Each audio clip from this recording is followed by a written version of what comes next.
This isn't a list, it's an autopsy of every person who ever thought they were in control while someone else was running the wires inside their head. What you're about to read isn't theory. It's been used on you. It's being used on you right now by people you trust, by people you love, by systems you never questioned. The difference between a victim and a strategist is one thing: awareness. And awareness without action is just pain with better vocabulary. So let's begin. Before a manipulator controls what you do, they control who you think you are. This is the oldest and most invisible play in existence. It doesn't start with a command, it starts with a label. You're the responsible one. You're the emotional one. You're the one who always comes through. Said enough times, in the right tone, by the right people, you stop questioning it. You start performing it. Because humans don't just have identities, they protect them. And whoever defines your identity first owns your behavior permanently. You won't even notice the cage. You'll call it character. You'll call it loyalty. You'll defend it like it was your idea. It wasn't. The counter? Ask one question about every role you play. Who gave me this? If you can't answer that, someone else already did. Attention, approval, warmth, information. These aren't just emotional needs. In the hands of the right person, they become currency. And like any currency, they can be withheld.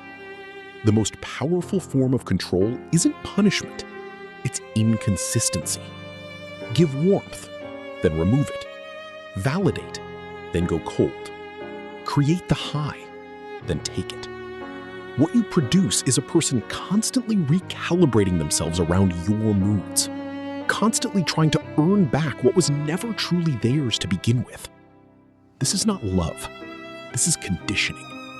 And it works on smart people, especially smart people. Because smart people rationalize.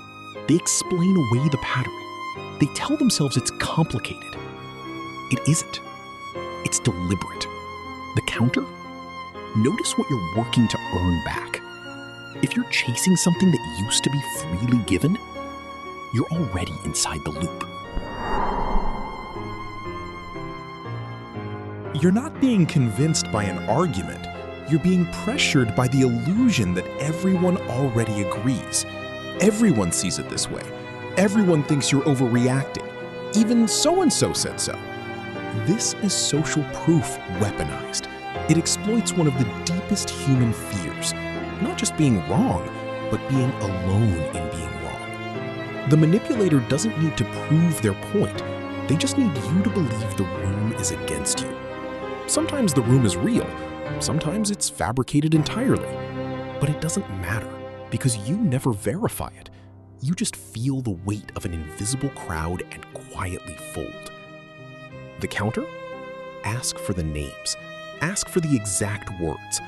Watch how quickly the consensus dissolves when you demand it be made specific. This one is surgical. Before you've done anything wrong, before you've even considered doing anything wrong, they've already made you feel like you have. After everything I've done for you, I just hope you make the right choice. I'm not saying anything. I just want you to be happy. These aren't statements. They're traps with a timer. They plant guilt in advance so that when you eventually act in your own interest, which is natural, which is healthy, the guilt fires immediately. You feel like a betrayal already happened. You didn't leave. You didn't disagree. You just thought about it. And that thought already cost you. That is control at its most refined. The counter? Guilt about a thing you haven't done yet is not guilt. It's a leash. Name it out loud and watch it lose power. Information is never just information. It is leverage. And the most sophisticated manipulators don't withhold information bluntly. They release it in doses, just enough to make you feel trusted, not enough to make you dangerous. They let you in a little, then a little more. Each revelation feels like intimacy, each layer feels like earned access. What's actually happening is calibration.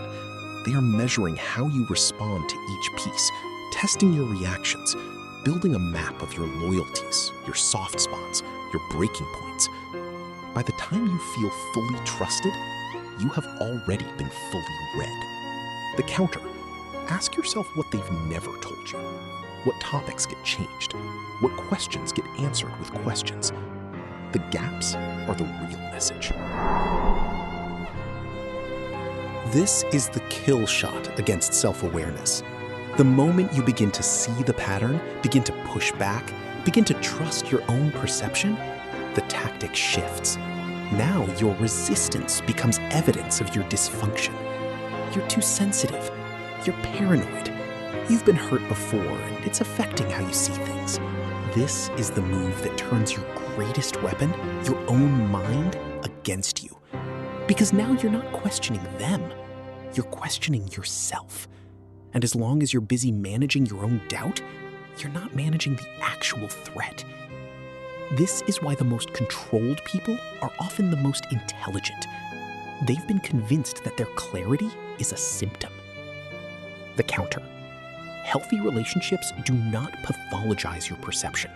Full stop. If questioning something consistently results in being told you're the problem, that pattern is your answer. Nothing starts extreme. That's the point. A boundary pushed once becomes the new starting line. A behavior tolerated becomes a behavior expected. What felt wrong in month 1 feels normal by month 6 and invisible by year 2. This is not accident. This is architecture. The manipulation isn't in the big moments. It's in the slow, patient erosion of what you previously would have never allowed. They don't break your standards. They walk you past them so gradually you don't notice you've left them behind. And by the time something feels wrong enough to name, you've already normalized 50 things that should have ended it at the start. The counter. Periodically measure yourself against who you were, not who you've become. Compare to your standards, not your current baseline. The drift is always more visible from distance. You were never supposed to see this clearly. They count on confusion, on compliance, on you never asking why you feel controlled without knowing how. That ends today. Subscribe, because what's coming next makes this look like the introduction.